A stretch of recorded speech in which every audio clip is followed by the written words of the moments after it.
Hello everyone, আমরা আবার বেরিয়ে পড়েছি। এবারে আমরা চলেছি কিন্তু দেওঘর উদ্দেশ্যে যাচ্ছি। আমাদের ট্রেন ছিল রাত 11:55, হিমগিরি এক্সপ্রেস। অন টাইম ছিল ট্রেন।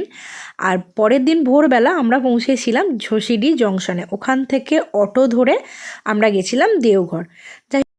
আমরা দুদিনের ছুটিতে গেছিলাম, মানে শুক্রবার রাতে ট্রেন ছিল, আবার আমরা রোববার রাতে ট্রেন ধরে মানে সোমবার ভোরবেলায় বাড়িতে পৌঁছে গেছিলাম।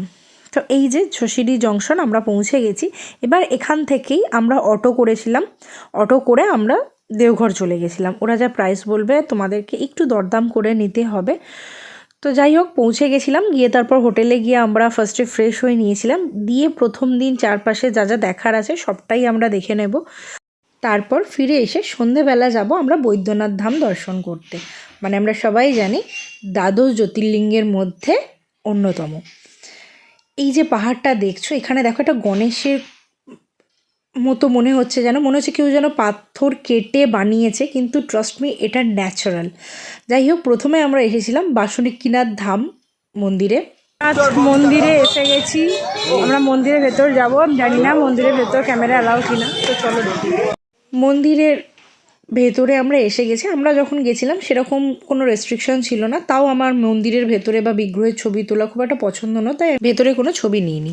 আমরা ত্রিকুট পাহাড়ে এসেছি। এই যে সেই গণেশ মূর্তির মতো পুরো, এটা কিন্তু ন্যাচারালি তৈরি হয়েছে। আর ত্রিকুট পাহাড় আগে তো রোপওয়ে চলতো, তারপর এখন তো রোপওয়ে বন্ধ আছে। ওই ছিল, ওই যে রোপওয়ে রাস্তাটা ছিল। তো আমরা হেঁটে একটা মন্দির আছে ওইটুকুই দেখবো, দেখে চলে আসবো। পুরোটা তো যাওয়া পসিবল নয়। তো চলো দেখি ওখানে গিয়ে কী কী দেখতে পাই। পাহাড়ের উপর মন্দির দর্শন করে নিয়েছি।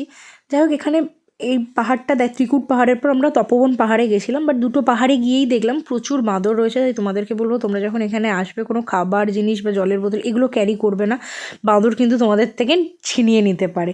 তো যাই হোক, সেকেন্ড যে পাহাড়টা এসেছিলাম সেখান থেকে চারপাশের যে ভিউটা দেখো, অসাধারণ। নলক্ষ টেম্পল দেখ। এই নলক টেম্পলটা তোমরা দেখো, অসাধারণ। মানে এত সুন্দর কারুকার্য, আমি তোমাদেরকে বাইরে থেকেই দেখাতে পারবো, কারণ ভেতরে ক্যামেরা অ্যালাউ ছিল না। এত সুন্দর মন্দিরটা তৈরি হয়েছে না, অসাধারণ দেখতে। তো যাই হোক, আজকের ফার্স্ট ডে আমাদের সাইট সিইং কমপ্লিট হয়ে গেছিলো। এবার সন্ধেবেলা আমরা বেরিয়ে পড়েছিলাম অবশ্যই শিব মন্দির দর্শন করতে। আমরাও মন্দির দর্শন করে নিই। আর ভিডিওটা ভালো লাগলে লাইক, কমেন্ট, শেয়ার এবং আমার চ্যানেলটা সাবস্ক্রাইব করে দিও। বাই।